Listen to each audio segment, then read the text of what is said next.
Bonjour à tous, je suis Didier Manson. Bienvenue sur ma chaîne dédiée aux voitures, aux conseils auto et aux histoires du monde automobile. Merci de me rejoindre. C'est parti. Salut à tous, c'est Didier Manson, et aujourd'hui je vous emmène sous le capot pour parler d'un sujet que beaucoup de conducteurs remarquent trop tard. Les symptômes mauvais joints de soupape. Dans cette vidéo, je vais vous expliquer comment reconnaître un joint de soupape fatigué, pourquoi il provoque de la fumée, une consommation d'huile, des odeurs bizarres ou des ratés, et surtout comment éviter de confondre ce problème avec une segmentation usée, un turbo, fatigué ou un simple entretien négligé. Restez bien jusqu'à la fin, parce qu'un mauvais diagnostic peut vous faire remplacer des pièces très chères, alors que le vrai coupable se cache parfois dans une petite pièce en caoutchouc qui ne coûte presque rien, mais qui demande du savoir-faire pour être contrôlé correctement. Je vais parler comme si j'étais à côté de vous, moteur froid, moteur chaud, au ralenti, à l'accélération, et je vais vous donner les signes à observer avant d'aller au garage ou avant de démonter quoi que ce soit. Quand je parle d'un joint de soupape, je parle du petit joint qui se trouve autour de la queue de soupape, dans la culasse, et qui a un rôle simple mais essentiel. Laissez la soupape coulisser pour ouvrir et fermer l'admission ou l'échappement, tout en empêchant l'huile du haut moteur de descendre en excès dans la chambre de combustion. Dans un moteur, le haut de la culasse doit être lubrifié, mais cette huile ne doit pas se retrouver en quantité dans le cylindre. Le joint de queue de soupape agit donc comme un racleur très précis. Il ne bloque pas tout, car une micro-lubrification est nécessaire, mais il empêche le passage massif d'huile avec les années, la chaleur, les démarrages à froid, les longs trajets, les vidanges trop espacées ou simplement l'âge.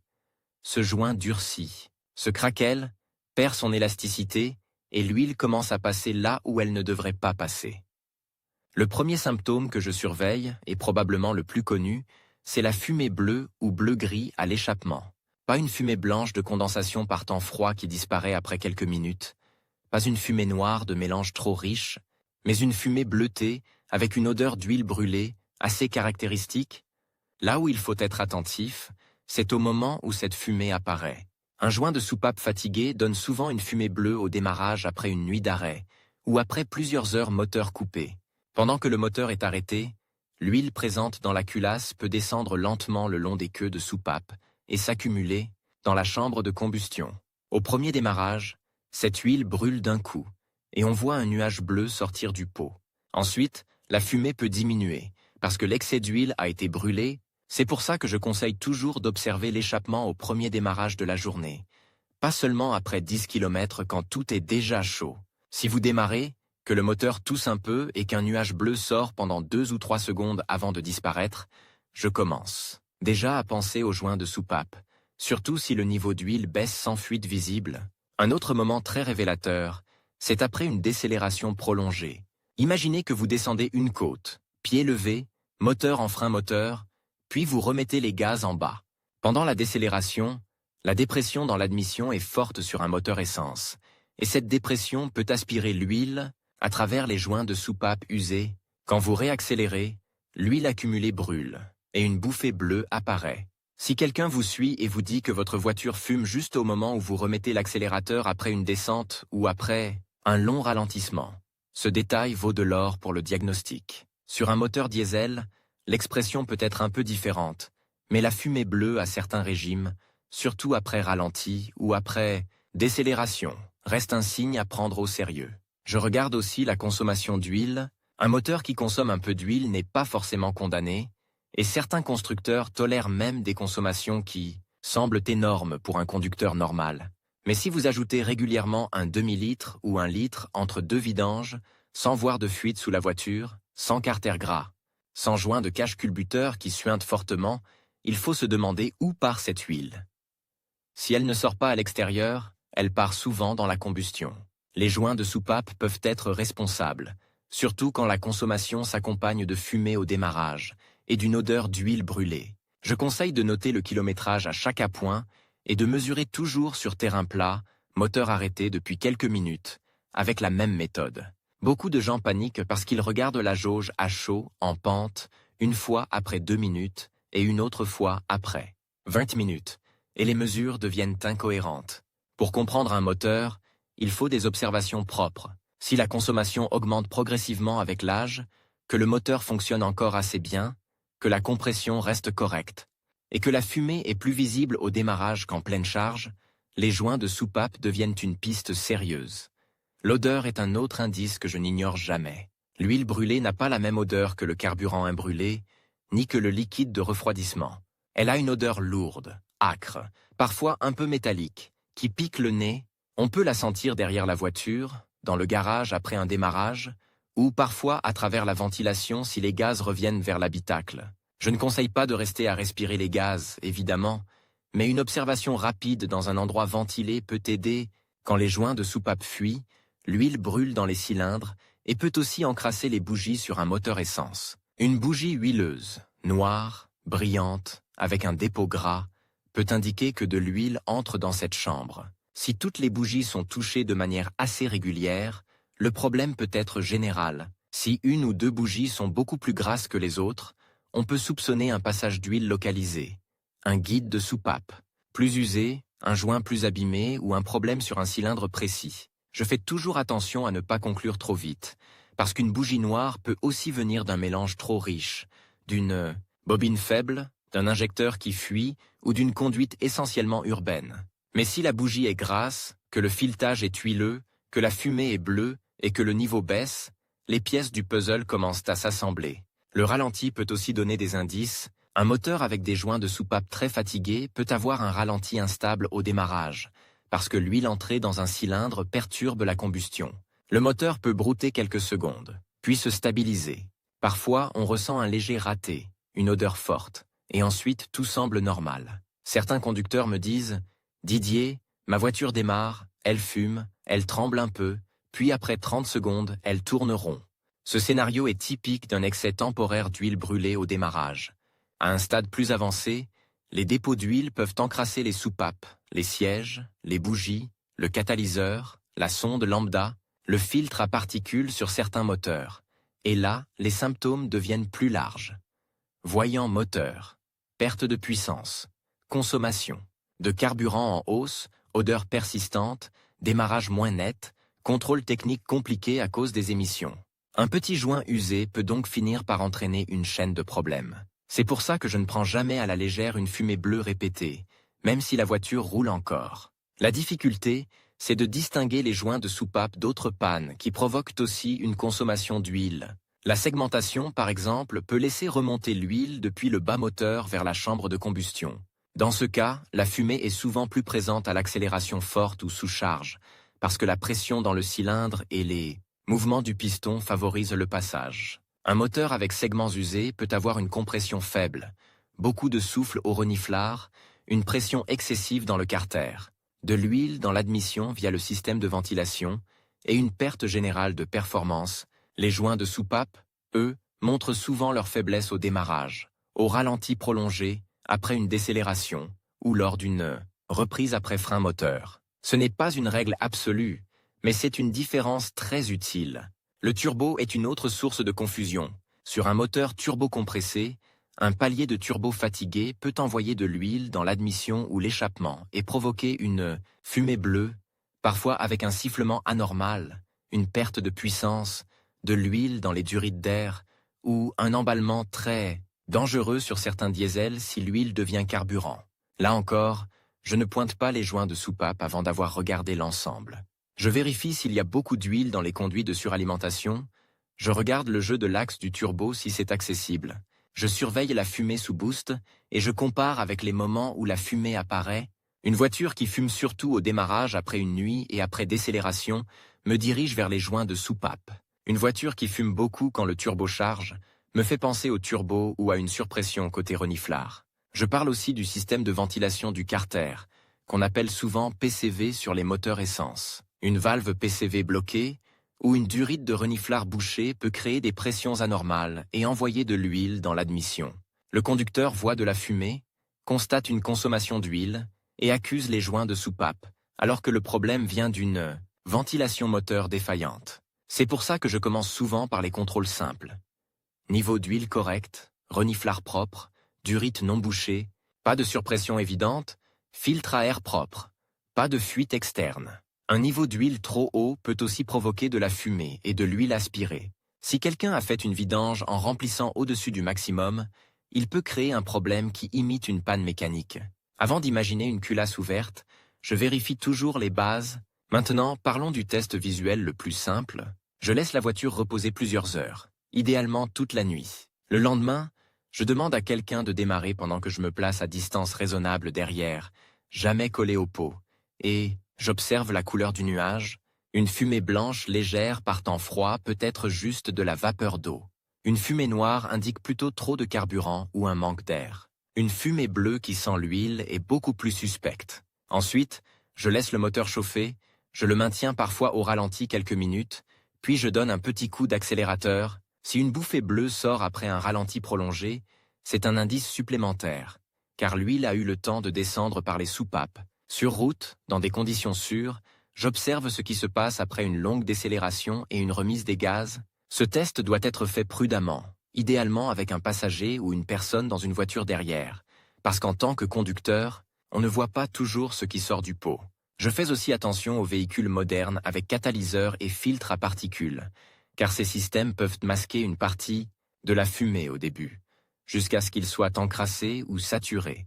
L'absence de fumée visible ne veut donc pas toujours dire absence de consommation d'huile. Le contrôle des bougies peut raconter une histoire plus précise sur un moteur essence. Je coupe le moteur, je laisse refroidir, je démonte les bougies avec soin, et je compare les cylindres. Je ne regarde pas seulement la couleur, je regarde aussi la texture du dépôt. Un dépôt sec et noir peut évoquer un mélange riche, un dépôt brun clair ou gris peut être normal. Un dépôt noir, humide, huileux, surtout sur une bougie d'un cylindre qui fume au démarrage, fait penser à une entrée d'huile. Je vérifie aussi les puits de bougie, parce qu'un joint de cache-culbuteur qui fuit peut remplir le puits d'huile et tromper le diagnostic. Si l'huile est à l'extérieur de la bougie, ce n'est pas la même chose que de l'huile brûlée dans la chambre. Beaucoup de diagnostics se trompent sur ce détail. Pour un moteur diesel, l'accès aux injecteurs ou aux bougies de préchauffage peut donner des indices, mais je préfère souvent passer par des tests de compression, de fuite cylindre ou par une inspection à la caméra endoscopique si possible. Une caméra introduite par le trou de bougie peut montrer des dépôts humides, un piston encrassé, des soupapes grasses ou, au contraire, orienté vers une autre panne. Le test de compression est utile, mais il ne suffit pas toujours. Un moteur peut avoir des joints de soupape usés et garder une compression correcte, parce que les joints de soupape ne sont pas les soupapes elles-mêmes et ne font pas l'étanchéité de la chambre comme les segments ou les sièges de soupape. Si la compression est bonne partout, mais que la fumée bleue apparaît au démarrage et après décélération, les joints de soupape restent possibles. Si la compression est faible sur un ou plusieurs cylindres, je vais plus loin avec un test de fuite. Ce test permet d'écouter où s'échappe l'air. Admission, échappement, carter, circuit de refroidissement. S'il y a beaucoup d'air qui sort par le reniflard, je pense davantage au segment. S'il y a une fuite par l'admission ou l'échappement, je pense aux soupapes ou aux sièges. Mais un joint de queue de soupape usée peut ne pas se révéler directement par ce test, car il concerne le passage d'huile autour de la queue, pas la fermeture de la soupape sur son siège. C'est pour cela que le diagnostic se fait avec un faisceau d'indices, pas avec un seul test magique. Parlons maintenant des causes. La chaleur est l'ennemi numéro 1. Les joints de soupape travaillent dans un environnement violent, avec de l'huile chaude, des gaz chauds à proximité, des cycles thermiques constants. Avec le temps, le matériau du joint devient dur et perd sa capacité à serrer correctement la queue de soupape. Les moteurs qui ont beaucoup roulé en ville, avec de nombreux démarrages à froid, peuvent souffrir parce que l'huile met plus de temps à atteindre sa bonne température et les dépôts se forment plus facilement. Les moteurs qui ont eu des vidanges trop espacées peuvent accumuler des boues et du vernis, ce qui accélère l'usure des joints et des guides. Une surchauffe moteur peut aussi cuire les joints et réduire leur durée de vie. L'âge compte autant que le kilométrage. Une voiture de faible kilométrage mais de 20 ans peut avoir des joints secs, surtout si elle reste longtemps immobilisée. L'huile ne circule pas, les joints sèchent, puis au redémarrage les fuites apparaissent. C'est un point que beaucoup de passionnés de voitures anciennes connaissent bien. Un moteur peut être mécaniquement peu usé, mais les joints en caoutchouc peuvent être fatigués simplement par le temps. Est-ce dangereux de continuer à rouler? Je vais répondre franchement. Tout dépend du niveau de consommation d'huile, de la quantité de fumée et de l'état des systèmes anti-pollution. Si la voiture fume légèrement au démarrage et consomme un peu d'huile, elle ne va pas forcément casser demain matin. Mais si vous ignorez le problème, vous risquez de rouler avec un niveau d'huile trop bas, et là c'est une autre histoire. Un manque d'huile peut détruire un moteur beaucoup plus vite que des joints de soupape fatigués. Ensuite, l'huile brûlée encrasse le catalyseur, les sondes lambda, la vanne EGR, le filtre à particules, les chambres de combustion. Un catalyseur contaminé par l'huile peut perdre son efficacité et coûter cher. Un filtre à particules qui reçoit de l'huile brûlée peut se charger en cendres et devenir difficile à régénérer. Les dépôts peuvent provoquer du cliquetis, des préallumages sur certains moteurs essence modernes, ou des points chauds. Donc oui, on peut parfois rouler un peu en surveillant de près, mais non, ce n'est pas un symptôme à oublier. Je recommande toujours de contrôler le niveau d'huile très régulièrement tant que le diagnostic n'est pas posé, d'éviter les longs trajets à haut régime si la consommation est importante, et de ne jamais dépasser les intervalles de vidange. La réparation, maintenant. Remplacer les joints de soupape peut être simple dans la théorie et très technique dans la pratique. Sur certains moteurs, on peut le faire culasse en place, en maintenant les soupapes fermées avec de l'air comprimé dans le cylindre, ou avec une corde introduite dans la chambre, puis en comprimant les ressorts de soupape pour enlever les clavettes, retirer les ressorts, extraire le joint et poser le nouveau. Mais cela demande des outils adaptés, de la méthode et une grande prudence. Une clavette qui tombe, une soupape qui descend dans le cylindre, un ressort mal remis, un joint abîmé au montage, et la réparation devient un cauchemar. Sur d'autres moteurs, l'accès est tellement compliqué qu'il faut déposer les arbres à cames, la distribution, parfois la culasse. Dans ce cas, la main-d'œuvre devient le vrai coût.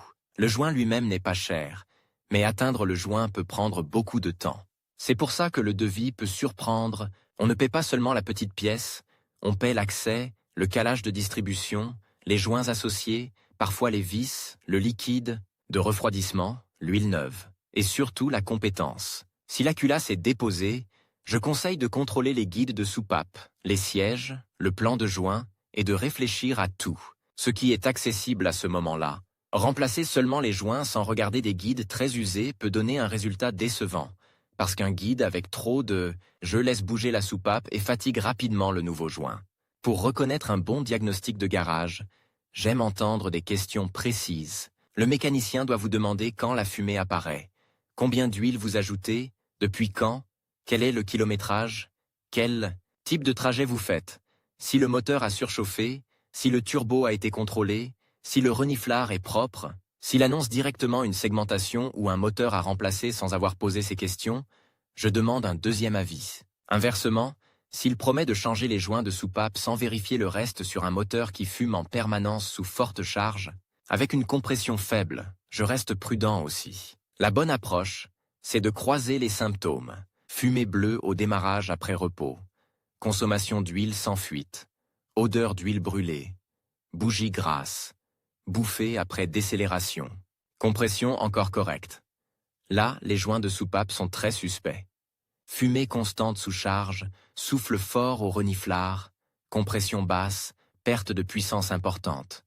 Je regarde davantage les segments ou l'usure interne. Fumée avec turbo qui charge, huile dans l'intercouleur, sifflement, jeu d'axe.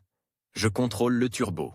Huile trop haute, reniflard bouché, durite pleine d'huile. Je corrige d'abord la ventilation et le niveau. Je veux aussi insister sur la couleur de la fumée, car c'est une source de confusion énorme. Une fumée blanche épaisse, persistante, avec une odeur sucrée et une baisse du liquide de refroidissement, me fait penser au liquide de refroidissement qui entre dans la combustion, donc à un joint de culasse ou à un échangeur défectueux selon le moteur. Une fumée noire indique souvent trop de carburant, manque d'air, injecteur, filtre à air, capteur, vanne EGR, turbo qui ne souffle pas assez. Une fumée bleue indique de l'huile brûlée. Mais en vrai, les couleurs se mélangent, la lumière change, le pot catalytique transforme les gaz, et un conducteur peut appeler blanche une fumée bleutée. Le meilleur repère reste l'odeur, le contexte et la consommation des fluides. Si le liquide de refroidissement ne baisse pas mais l'huile baisse, et que la fumée sent l'huile, je m'oriente vers l'huile. Si l'huile devient mayonnaise, que le liquide baisse et que le moteur chauffe, je change complètement de piste. Un bon diagnostic automobile, c'est souvent une enquête, pas une devinette. Je vais vous donner ma méthode personnelle de suivi avant de dépenser de l'argent. Je nettoie d'abord le moteur à l'extérieur si nécessaire pour repérer les fuites. Je remets l'huile au niveau exact. pas au-dessus du maximum. Je note le kilométrage. Je roule normalement quelques centaines de kilomètres, puis je mesure à nouveau dans les mêmes conditions. J'observe le démarrage à froid, le ralenti prolongé, la reprise après décélération. Je regarde si le sol reste propre. Je contrôle le reniflard et l'admission si c'est accessible. Je lis les défauts au diagnostic électronique s'il y a un voyant moteur. Je contrôle les bougies ou je demande au garage de le faire. Avec ces informations, j'arrive déjà avec un dossier clair. Et je peux vous garantir qu'un mécanicien sérieux travaille mieux quand le conducteur donne des symptômes précis plutôt que ma voiture fume parfois. Dites plutôt, elle fume bleu pendant 5 secondes le matin. Elle consomme environ 1 litre en 1500 km. Elle ne fuit pas au sol. Elle fume aussi après une descente en frein moteur. Là, vous donnez une vraie direction. Il y a aussi des erreurs à éviter. Ne mettez pas une huile beaucoup trop épaisse juste pour cacher la fumée. Oui, une huile plus visqueuse peut réduire temporairement le passage, mais si elle n'est pas adaptée au moteur, elle peut nuire au démarrage à froid, au poussoir hydraulique, au turbo ou au système de calage variable. Ne bouchez pas le reniflard pour empêcher l'huile d'aller dans l'admission, car vous risquez de créer une pression interne et de provoquer des fuites partout. Ne roulez pas avec le niveau sous le minimum en vous disant que vous ferez la pointe plus tard. Ne supprimez pas le catalyseur ou le filtre à particules pour masquer un problème de fumée, car ce n'est ni une réparation ni une solution responsable, et ne confondez pas « ça roule encore » avec « tout va bien ». Un moteur peut rouler longtemps en donnant des signes de souffrance, jusqu'au jour où plusieurs petits problèmes deviennent une grosse panne. Je veux que vous reteniez une chose essentielle. Les joints de soupape sont petits, mais leurs symptômes sont très parlants quand on sait les écouter. Le moteur vous parle au démarrage. Il vous parle par l'odeur, par la couleur de la fumée, par la jauge d'huile, par l'état des bougies, par le comportement après une décélération. Si vous observez seulement un signe isolé, vous pouvez vous tromper. Si vous rassemblez tous les signes, vous pouvez approcher un diagnostic fiable, et même si vous ne réparez pas vous-même, vous arriverez au garage avec les bons mots, les bonnes observations, et vous éviterez de payer pour des pièces remplacées au hasard. Pour moi, un conducteur qui comprend les symptômes protège son moteur et son portefeuille.